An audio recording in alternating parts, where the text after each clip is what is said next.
Hello everyone, দেখো আমার শাশুড়ি মাকে আজকে চুল কেটে দেবো। মানে অনেক দিন ধরেই উনি বলছিল যে চুলটা আমার একদম ছোটো ছোটো করে দেবে।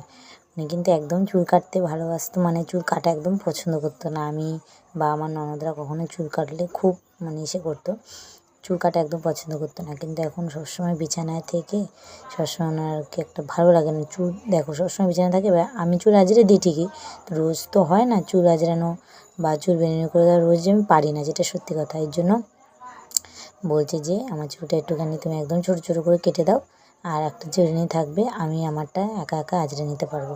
তা ওরকমভাবে যাই হোক চুলটা কেটে দিয়েছি। অনেক দিন ধরে বলছে, কিন্তু এই যে এতদিন ছিল, শিবরাত্রি ছিল, একাদশী ছিল, শনিবার মঙ্গলবার রবিবার, এই দিন দেখে তো চুল কাটতে নেই।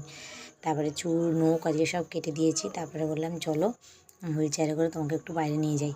হুইল চেয়ারে করে বাইরে নিয়ে গিয়ে তারপরে বাইরে গিয়ে শ্যাম্পু ট্যাম্পু দিয়ে স্নান করেছি। এখন বাইরেই স্নান করাই, কিন্তু আজকে প্রথম দিন হুইল চেয়ারে করে ওনাকে বাইরে নামালাম। এটা একটা মানে অন্যরকম অনুভূতি, আমার কাছে অন্যরকম, ওনার কাছেও অন্যরকম। যাই হোক, ভিডিওটা কেমন লাগলো তোমরা কিন্তু অবশ্যই জানিও, হ্যাঁ। আর ওনাকে যে এইরকম এসে করছি, চুলটা কাটালাম, যে কেমন লাগছে অবশ্যই জানাবে।